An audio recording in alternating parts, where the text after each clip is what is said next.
Olá pessoal, bem-vindos a mais uma Be Fluent Lessons. Neste domingo, Be Fluent Lesson 16, nosso episódio de número 16. E para quem não me conhece, eu quero me apresentar. Meu nome é Paulo Gomes, eu sou o criador de conteúdo e autor do e-book Saia do Inglês Básico. Os links do meu site e do e-book estão na descrição deste vídeo. Lembrando que o nosso método de ensino-aprendizagem consiste no BFL, Be Fluent Lessons, e ele é baseado em ações receptivas e ações produtivas. As ações receptivas são listening e reading. Listening, de ouvir, e reading, de ler. Para que você possa falar e escrever, você precisa antes ouvir e ler. As ações produtivas são o speaking, que significa falar, e o writing, que significa escrever. Então, o nosso método de ensino-aprendizagem BFL é baseado nestes 4 pilares: listening, reading, speaking and writing. Nosso plano de aula de hoje, vamos falar sobre o this and these e sobre o that and those. E também sobre a diferença entre o do and make. Eu quero anunciar para vocês que em novembro eu estarei lançando o livro 2 da coleção Saia do Inglês Básico. O título, Sinta-se um Falante Nativo. Então será lançado no mês de novembro deste ano e estará disponível nas nossas plataformas digitais.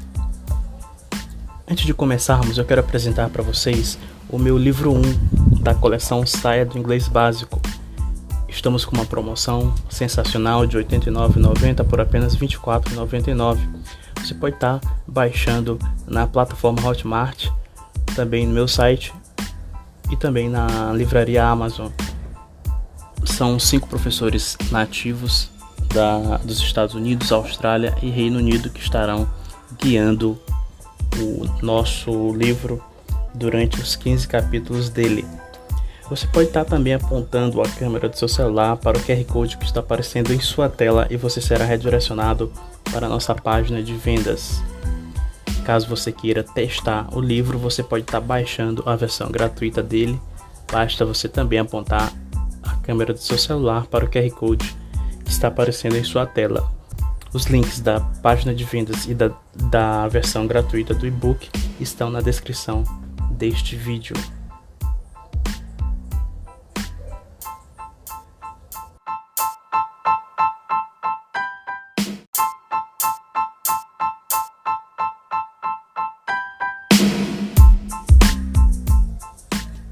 Então, iniciando nossa Be Fluent Lesson 16, nossa Be Fluent Lesson de número 16, vamos falar agora no nosso tópico 1 sobre this, these, that and those. Estas 4 palavras são pronomes demonstrativos e a gente utiliza cada uma delas para apontar pessoas ou coisas. This and that são singulares, enquanto these and those são plurais. A gente usa essas palavras como determinantes e pronomes. Vamos entender a tradução de cada uma delas, de cada um destes pronomes. This significa este, esta, isto. That, esse, essa, isso, aquele, aquela. These, estes, estas. E those, esses, essas, aqueles, aquelas. Então coloquei aí uma ilustração para a gente entender basicamente quando utilizar cada um destes pronomes. Para o singular temos this and that. O singular, this is an apple. Esta é uma maçã. Você percebe que a maçã está próximo de quem está apontando para ela. Então se utiliza o this. That is an apple.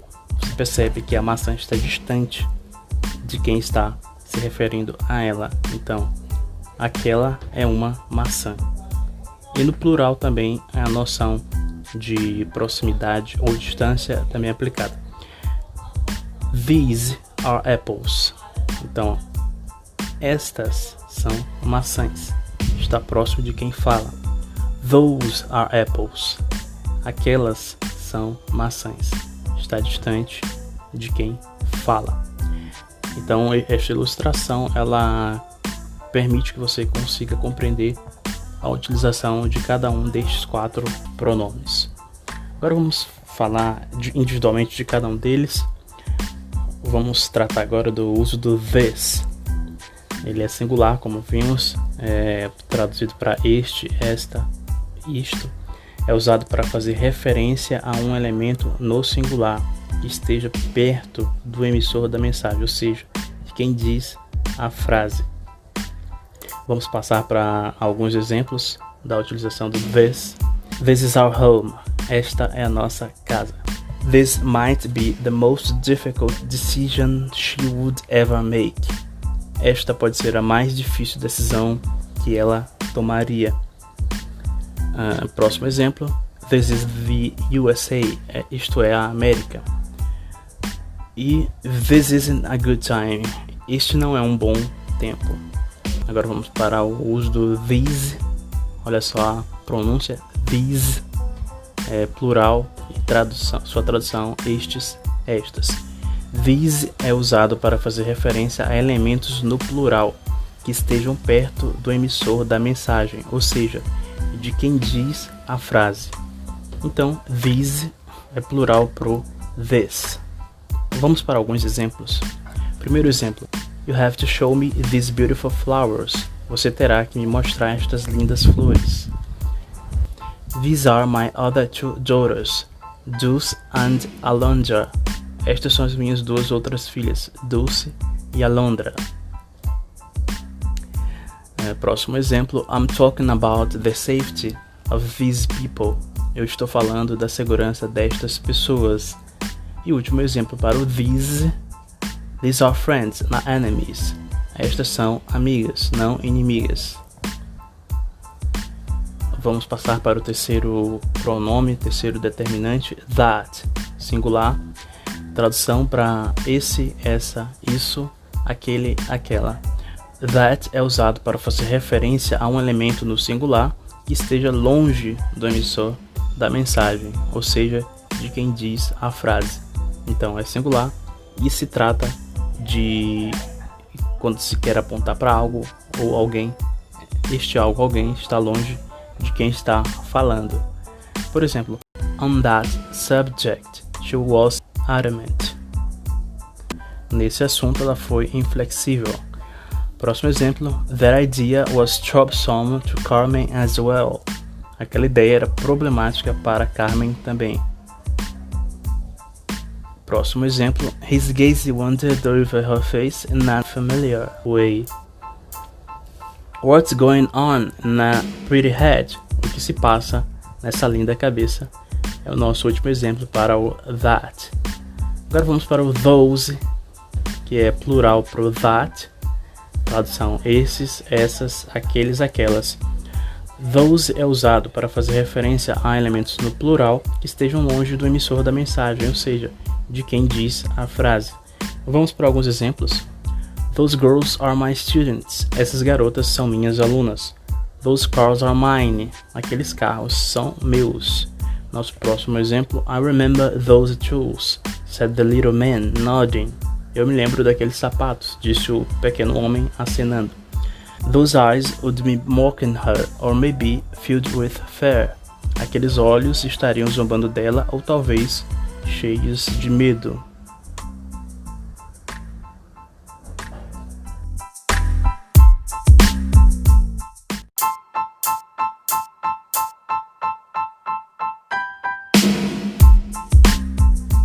Continuando aqui com a nossa B-Front Lesson 16, nossa B-Front Lesson 16, vamos falar sobre a diferença entre o do and make. São 2 palavras que possuem a mesma tradução, né? Fazer. Em inglês falamos do or make. Do or make a cake. Qual é o correto? Do a cake or make a cake? Fique aí até o final deste vídeo, a gente vai te dar a resposta. Primeiro vamos começar com o do, né? Olha aí a pronúncia do, o código IPA da sua pronúncia, e a tradução de do é fazer. Quando usamos como verbo principal, ele significa fazer, atuar ou preparar alguma coisa. Também é usado para perguntar a uma pessoa como ela está. How are you doing? Então a gente está fazendo uma pergunta de como a pessoa está. O do, ele também é um verbo auxiliar. Quando ele é usado como um verbo auxiliar, ele não tem significado. Mas toda vez que o verbo é mencionado, uma dessas duas palavras comumente são utilizadas, do or does. Mas o que elas significam? Ambas são um tipo da forma presente do verbo to do. A única diferença consiste em que uma é utilizada para um determinado pronome, né? E enquanto a outra é utilizada para um outro tipo de pronome. Mas ambas têm o mesmo uso e significados, que dependerá, na maioria das vezes, da função do verbo na frase. Então, fazer em inglês do or make, para que a gente possa utilizar o do, a gente tem que ter alguns critérios. A gente vai elencar aqui 4 critérios para que se utilize o do. Primeiro critério, ele tem que ser repetitivo. A ação tem que ser repetitiva. Segundo critério, a ação tem que ser uma obrigação. Terceiro critério, múltiplas ações são notadas naquela tarefa ou naquela execução. E o quarto critério, o verbo do, ele vai substituir outros verbos. Essas ações, geralmente você pode ver, mas não pode tocar. O critério de repetição daquela ação. Comumente, nas ações repetitivas, a maioria dos verbos estão no presente simples e vamos utilizar o do. O critério de obrigação. Por exemplo, fazer as tarefas da escola é uma obrigação. Então a gente vai utilizar o do. I'll do my homework. Eu farei minha tarefa da escola. O critério de ações múltiplas. Por exemplo, ao lavar uma louça se faz várias ações, que seriam lavar, enxugar, guardar a louça. São ações feitas no ato de lavar a louça. Portanto, utilize o do. Do the dishes, né? Lavar a louça. E por último, o critério de substituir verbos. Por exemplo, fazer as unhas, na verdade, é cortar as unhas. Então o verbo cortar foi substituído por fazer. Do my nails, né? Então, do my nails significa cortar as unhas. Então, resumindo, para utilizar o verbo do, a gente tem que seguir os critérios de ações repetitivas, que uma ação que é uma obrigação, uma ação que você percebe que há múltiplas ações no decorrer dela, e o verbo to do também substitui outros verbos. Vamos para algumas frases aqui para a gente entender melhor a aplicação. Primeira frase: After I got home from the office, I was too tired to do the housework. Depois que cheguei em casa do escritório, eu estava muito cansado para fazer as tarefas de casa. Vocês percebem aí? Do the housework, né? É uma ação de obrigação. Próximo exemplo: I really need to do the laundry. I don't have any clean clothes left. Eu realmente preciso lavar as roupas. Eu não tenho uma roupa limpa sobrando. Mais uma vez, do the laundry, né? Lavar as roupas. A gente não utilizou make the laundry. A gente utilizou do the laundry porque está seguindo aqueles critérios de ações repetitivas, de obrigação, de ações múltiplas e de substituição de verbos. Nosso próximo exemplo: I'll make dinner if you do the dishes afterwards. Olha só, eu farei o jantar se você lavar as louças depois. Do the dishes. E vocês observaram aí, make dinner. Ainda não chegamos no make, mas não foi do dinner, foi make dinner if you do the dishes. se você se você lavar as louças depois. Então, do the dishes, lavar as louças. E nosso último exemplo para do: I went to the bank, did some shopping and mailed a package at the post office. Eu fui ao banco, fiz algumas compras e enviei um pacote nos correios. Então, do shopping, fazer compras. Did some shopping. Então, did, fiz algumas compras. Did some shopping. Agora vamos para o verbo to make, que também significa fazer. Observem aí a forma de sua pronúncia através do Código Internacional, né? Código Fonético Internacional, IPA. O verbo make pode ser utilizado de inúmeras formas. A gente utiliza ele mais um objeto para falar de coisas que produzimos ou criamos. Então, o sentido do verbo to make é criar ou construir algo, é impelir alguém a fazer algo e também significa executar uma ação.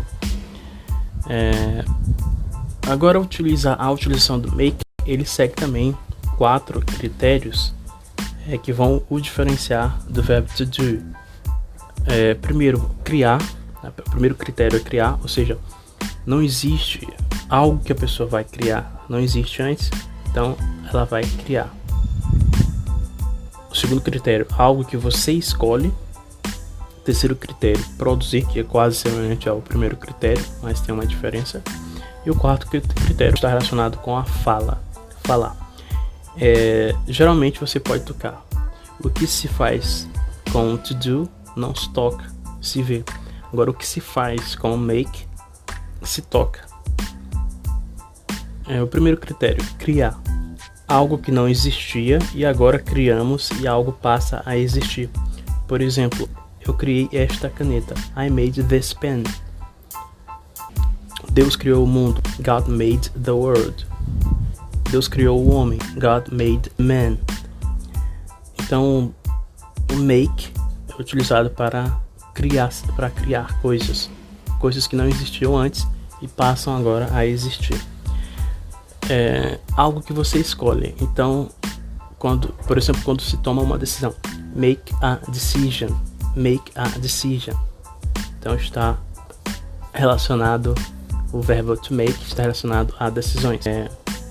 O critério produzir, semelhante a criar, porém aqui é multiplicar o que foi criado primeiro. Por exemplo, a produção dos computadores da Apple, né? Keep making an Apple computer, né? Então houve a criação. Primeiro não existia um computador da Apple, né? Se utilizou make a computer Apple, e agora o processo de produção, né? Já existe, porém continuou com a continuidade da criação, da produção daqueles computadores. E o quarto critério de fala por exemplo, criar um discurso, né? He made a speech. E pedir para não fazer barulho com a voz. Don't make a noise. A gente não fala he do a speech e nem don't do a noise. A gente fala he made a speech. Don't make a noise. Vamos para alguns exemplos. I make dinner. It will be ready in about 10 minutes. Estou fazendo o jantar. Estará pronto em cerca de 10 minutos. A gente não fala I'm doing the dinner. I'm making dinner. Próximo exemplo. Could you make me a turkey sandwich? Você poderia me fazer um sanduíche turco? Próximo exemplo. Would you like me to make you a cup of tea? Você gostaria que eu fizesse um copo de chá? E nosso último exemplo. I've made a reservation for 7 to 7:30 at our favorite restaurant. Eu fiz uma reserva em nosso restaurante favorito às 7:30. Bom, então vamos passar aqui para nossas colocações finais das diferenças entre o do e o make. Do é utilizado geralmente para tarefas de casa, por exemplo, do the dishes, do the laundry, do the yard work, né? Lavar a louça, lavar a roupa e fazer a jardinagem. Temos uma exceção, por exemplo, fazer a cama. A gente não fala do the bed, a gente fala make the bed. Então é uma exceção para isso. Do também está relacionado ao trabalho, work. Do homework, né, fazer a tarefa de casa. Do business, que está relacionado a work with, né, trabalhar com alguém. E do a report, que está relacionado a escrever sobre algo. E também do está relacionado a ações do corpo, body. Do your nails, do your hair, né, fazer as unhas, fazer o cabelo. Enquanto que o make está relacionado à comunicação, né, communicate, make a call, fazer uma ligação, make excuses, dar desculpas, make a complaint, fazer uma reclamação. Está relacionado também a food, né, a make dinner, fazer o jantar, make some coffee, fazer um pouco de café. E relacionado também a planos, make up your mind, make a list, fazer uma lista, make an exception, fazer uma exceção, make an example, dar um exemplo. Então, gente, eu acredito que ficou bem claro a utilização do do e do make, né? Então, respondendo a pergunta do início, né, a gente faz um bolo, utiliza do a cake ou make a cake. Então, a gente aprendeu que está relacionado a criar algo, né, que está relacionado a alimento. Então, a gente fala make a cake. Você vai conseguir tocar o bolo. Então, essa foi nossa Be Fluent Lesson 16 de hoje. Antes de eu me despedir de vocês, eu quero apresentar novamente o meu e-book Saia do Inglês Básico. Você que quer aprimorar o seu conhecimento na língua inglesa, eu trago 15 capítulos neste e-book. São 5 professores do Reino Unido, dos Estados Unidos e da Austrália que estarão guiando os passos neste roteiro incrível do e-book Saia do Inglês Básico, que é uma coleção para se tornar intermediário ou avançado. É o nosso livro 1, está numa promoção de R$ 89,90 por apenas R$ 24,99. Você pode estar adquirindo na plataforma Hotmart, na livraria Amazon e também no meu site. Você pode estar apontando a câmera do seu celular para o QR Code que está aparecendo aí em sua tela. Você será redirecionado para a nossa página de vendas. Na descrição deste vídeo você também acessa o link para essa página. E, gente, em novembro eu estarei lançando o livro 2 da coleção Saia do Inglês Básico. O livro tem o título Sinta-se um Falante Nativo. Então, no mês de novembro, fiquem ligados que estará sendo lançado e também colocado nas nossas plataformas digitais. E logo em seguida, no mês de dezembro deste ano, eu vou trazer um livro exclusivo de inglês básico, intitulado Inglês para Iniciantes. Vai ser versão única, estará sendo lançado em dezembro deste ano, também nas nossas plataformas. E, gente, eu peço para vocês me seguirem nas redes sociais. Eu estou no Twitter, Instagram e também no TikTok. Na descrição deste vídeo estão os links para as minhas redes sociais. E caso você tenha baixado o arquivo da aula de hoje, você também pode estar clicando no ícone dessas redes sociais que você será redirecionado para elas. Se você ainda não se inscreveu no nosso canal, eu te peço para se inscrever, para nos acompanhar, curta, comente os nossos vídeos e vamos espalhar as Be Fluent Lessons para o maior número possível de pessoas. Pessoal, muito obrigado por estarem comigo até agora e eu espero vocês na nossa próxima Be Fluent Lessons. Tchau, tchau.